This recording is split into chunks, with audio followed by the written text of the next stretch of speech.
படுகொலைகளை தடுத்திட தனி சட்டம் இயற்ற கோரி அருப்புக்கோட்டை கோவிலாங்குளம் அழகேந்திரனை சாதி ஆணவ படுகொலை செய்த குற்றவாளிகளை குண்டர் தடுப்பு சட்டத்தில் கைது செய்யவும் தமிழ் புலிகள் கட்சி நடத்துகின்ற இந்த கண்டன ஆர்ப்பாட்டத்திற்கு வருகின்றிருக்கக்கூடிய புரட்சியாளர் அம்பேத்கர், பெரியார், மார்க்ஸ் உள்ளிட்ட கொள்கை தலைவர்களின் களமாடும்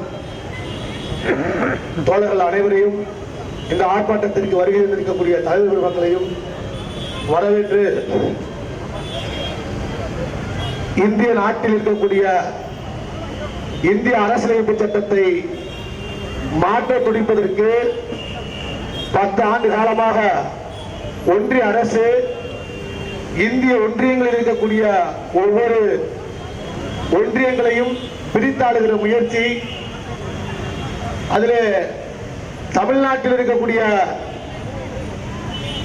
மாவட்டங்களில் தென் மாவட்டத்தை ஒரு குறிவைத்து ஒடுக்கப்பட்ட மக்களுக்காக களமாடக்கூடிய தலைவர்களை பாரதிய ஜனதா கட்சி அரசியல் பிரிவு உயர் பதவிகளை கொடுத்து இன்றைக்கு தலித் பிரிவினவாத அரசியலை முன்னெடுக்கிற அரசியலில் ஒரு மதிப்பை பெற்றிருக்கிறார்கள்.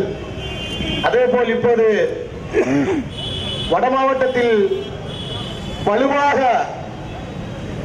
RSS இயக்கத்தை கட்டமைப்பதற்கான முன்முயற்சியாக அண்ணன் ஆம்ஸ்ட்ராங் அவர்களின் படுகொலை தமிழகத்தை மிகப்பெரிய அச்சுறுத்தலுக்குள்ளான படுகொலையாக திட்டமிட்டு அரங்கேற்றியுள்ளது.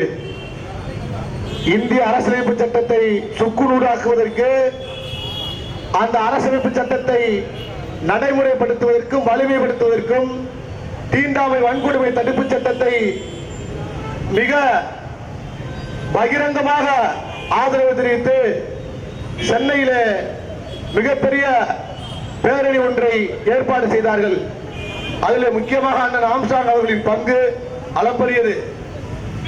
இப்படி ஒடுக்கப்பட்ட மக்களுக்காக அரசியலமைப்பு சட்டத்தை பாதுகாக்கக்கூடிய தலைவர்களையும், தீண்டாமை வன்கொடுமை தடுப்பு சட்டத்தை பாதுகாக்கக்கூடிய தலைவர்களையும் குறிவைத்து RSS கும்பல் நடத்துகிற இந்த காட்டுமிராண்டித்தனத்திற்கு துணை போகின்ற தமிழக உள்ளிட்ட தலைவர்கள் இந்த நாட்டை சுக்குநூறாக்குவதற்கான முயற்சியை முன்னெடுக்கக்கூடிய RSS கும்பலுக்கு, சங் பரிவார் கும்பலுக்கு தமிழ்நாட்டை தாழ்வாட்டு கொடுக்கக்கூடிய தலைவர்களை களையெடுப்பதற்காக புரட்சியாளர் அம்பேத்கரையும் தந்தை பெரியாரையும் பேராசான் மார்க்ஸ் கொள்கை திட்டத்தின்படி நாம் களமாடிக் கொண்டிருக்கின்றோம்.